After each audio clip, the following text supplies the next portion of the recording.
I saw the Heretic movie. First of all, shout out to the actors. No bad acting from anybody, I would say. There wasn't any terrible acting. It was just a terrible movie, and here's why. There are two young female missionaries going door to door, spreading the word about their church and their faith and their beliefs. Pretty much their job is to get you to join their church and, follow their good word. So they end up knocking on this one elder guy's door, or older guy's door, excuse me, and he has like put his name in like a like list of people who would like to hear more about what the church has to say. And before the missionaries can actually come in, they have to know that another female is present. The guy is already weird and saying that, oh yeah, my wife is in the back baking, she's making pie, right? Without ever seeing the wife, they come inside anyway because it's raining, it's pouring. The weather went from like the sunniest day to like a freaking apocalyptic blizzard in a blink of an eye. So it's raining at first and then a storm happens. So he's like, hey, come inside. Mind you, they need to see a woman and know that a woman is present before they can start talking with a man. They can't just be around a man. One, they're two younger women, and two, they're women, you know what I mean? He's like, oh yeah, my wife is making pie. So he goes to the back room, brings them something to drink. Again, the girl repeatedly asks, like, hey, can we meet your wife? Oh yeah. She's being nervous right now. She's still cooking. Like, bullshit. Like, at that point, why don't we leave? Now, to note, when they immediately come in the house, he's like, there's metal in the walls. I hope you don't mind that. And they're so like ready to just talk about the word, they ignore that and just immediately like, oh yeah, that's fine. If you guys don't know, if your house is aligned with metal, it blocks radio waves, so your phone won't get a signal pretty much. So they start talking and talking and talking and talking again. This movie is literally Bible thumping lecture. This is my faith. This is my belief. You should believe this. Why do you believe this? Lecture for like 20 minutes in the intro. And when I originally saw the trailer for this movie, I thought it was going to be like some labyrinth type elaborate like maze trial where one of them goes down one door, one of them goes down another, and whichever door they chooses, the movie was set up different obstacles based off of the choices that they made initially. And even in the movie, like, he's making little dolls and he makes like a little miniature setup of his house that makes you think that he set up a full maze. They completely missed the opportunity with that. The movie would have been 10 times better if that would have been the case. It is literally lecture. Like, the first 25 minutes of this movie is a full conversation in the living room about what you believe in, their history, and then he randomly asks, like, oh, can I ask a weird, awkward question? And it's about polygamy. And then he goes to the whole backstory of polygamy, and that it was really created so that it could be justified for cheating and all that. And it's like, this is like 30 minutes of the movie, and nothing has happened other than talking. And there was one idea that was very poorly executed. He keeps saying that his wife is making a pie, and he then in turn asks them, like, can you guess what flavor the pie is? And they're like, blueberry. And it turns out that he was actually burning a blueberry pie scented candle. And it's like, I don't know about you, but if you burn any candle, it still smells like you're burning a candle with the scent of whatever it is replicating. So yes, it can smell like blueberry pie, but it's going to smell like a burning blueberry pie. They're like, can we meet your wife? So then he goes again to go get his wife, and he never comes back. So then they're like, should we leave? So then they try to leave. They can't open the door. So then they go find him in another room, and he's like, oh, the door is on a timer, it won't open till morning. Bullshit. In my mind, I'm like, just go sit in the living room. Like, at the end of the day, he doesn't seem like he wants to hurt them. It doesn't seem like he wants to like do anything that they don't want to do. He tells them that the door is on a timer, it won't open till morning. The next room they meet him in, it looks like he set up like a mini church. Again, another lecture for like another 20 minutes about the history of Christianity, Judaism, and Islam, and talks about the books and how every rendition has just been watered down from its original. And then he starts to compare it like culturally to try to like connect with them as far as like what Monopoly is. Monopoly is like the Bible, and it's been watered down from this older version, which was the original version, which was called the Elders game, I think, or owner's game. But there's an original version of Monopoly that was called a whole nother game, but the version was taken, the whole idea was taken from that, turned into Monopoly, and then another version of that turned into like Monopoly like Supreme with all the extra bells and whistles. So again, another 20-minute lecture on this, talk about how God isn't like the original because there's signs that God, they took little pieces of what God is now, like the hair, the walking on water, the born on this date, and he shows all these depictions of a quote unquote God from times way before Jesus Christ was ever even like written or mentioned or spoke of, with different, rather it be Buddhism or Aztecs, what have you. So, and then he says that you guys have choices to make, and he writes on the two doors, belief and disbelief. Now, what pissed me off about this is you sooner come to find out that both of the doors go to the same fucking place.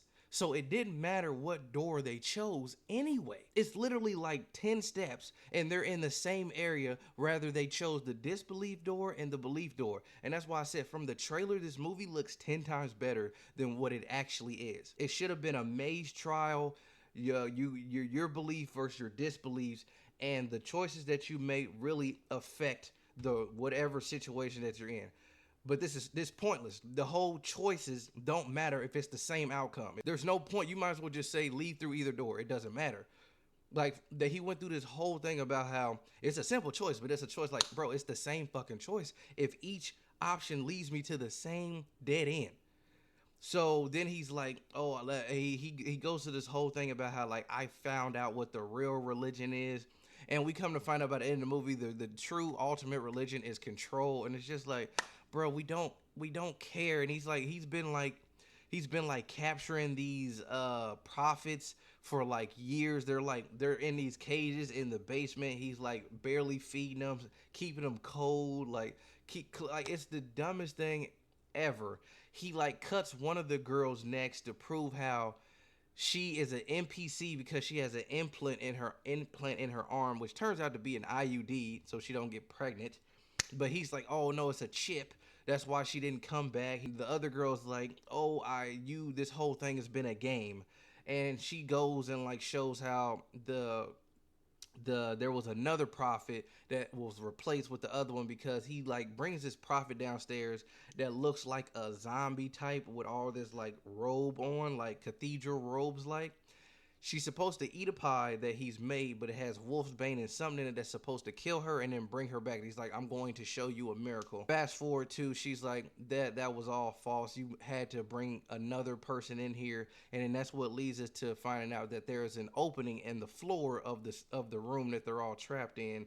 She goes down there, and then again, another lecture when we get to this where he's got all these other prophets like caged up and talking about how like, why did I have you down here? And she's like, oh, you wanted to show me that I'm not here because you wanted me here. I'm here because I wanted to be here. And it's like, you didn't want to be here. He made you be here. That was the only fucking option. If you tell me that the door is dead bolted and you won't let me go out the front door and the only option is to go out these back doors, I didn't want to be here. It was just so stupid of the concept. And the last thing that pissed me off about this, she has this knife for about a good third of the movie. Religious dagger, looked like it was made to nail Jesus to the cross. She doesn't use that until the last act of the movie, like the last 5 minutes. Stabs Buddy in the neck. It's like 10 inches long. Stabs him in the neck. You think he dies? No. She runs from the way that he came, goes up the ladder back into some part of his house. Then turns out that was the room that was literally still connected to the other little double door room that they were already in originally.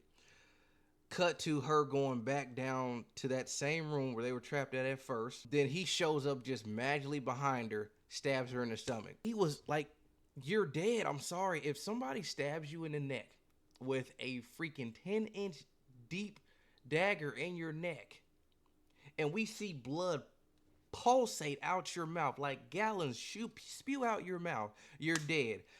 How do we not hear him make a noise like the whole time when he gets to her? He just appears right behind her, stabs her in the stomach, and then Mm.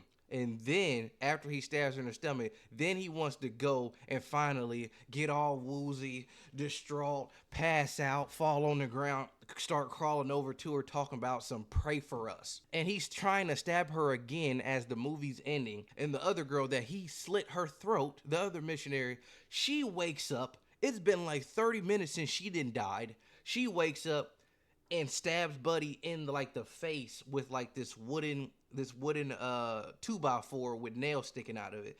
She whacks him across the face. He's officially dead. The missionary who was cut across the neck with a box cutter 30 minutes ago and was dead, now she dies again. The other missionary is like, goodbye, sister. The movie ends with the other missionary climbing out one of the windows, getting service back, seeing this butterfly on her finger, but it may be a hallucination. So we don't know if she's actually dead or not either. And then it just ends right there. I don't know who saw this movie or read the script and thought that this was worth a movie. This is literally a I Am God seminar repeated 3 times. This is an I Am God short film. The missionary Bible thumper atheist versus a believer versus a non-believer seminar repeated for an hour and a half. No action happens other than people. Then he slices a neck. The buddy gets stabbed through the neck. And that's as much action as you get. It is literally 30 minutes of a lecture, 2 minutes of suspense, back to another 30-minute lecture, 2 minutes of suspense, back to a 30-minute lecture, 2 minutes of suspense, movie's over. This movie is terrible. This is not a movie. I don't know who greenlit this, and I was so mad at watching everyone. Like, there was constant, like, people talking about I just got out of the Heretic, like, movie, and I gotta like, you're lying. You were paid. You had to be paid to say that. This is not a movie, bro. 20 minutes into this movie, I was getting sleepy of just hearing people talk. There is nothing but talking, lecturing, monologuing, rhetoric after rhetoric after rhetoric after rhetoric. Heretic, bad. Do not go watch this movie. Wait till it comes out on a streaming platform or not at all. I give it a 3.5 and I'm being generous with that.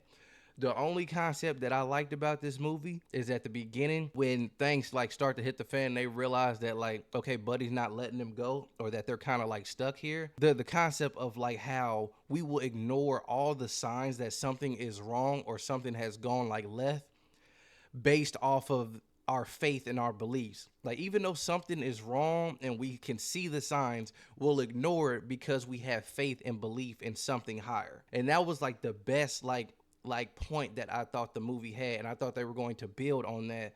And again, the trailer versus what this movie actually is completely opposite of what I thought. Maybe you guys got something different from the trailer. I literally thought we were going to see like a Saw, a labyrinth, a elaborate puzzle whole like houses, a interchange, like an ever-changing like model, and they have to like find their way out of the house. But Heretic, terrible.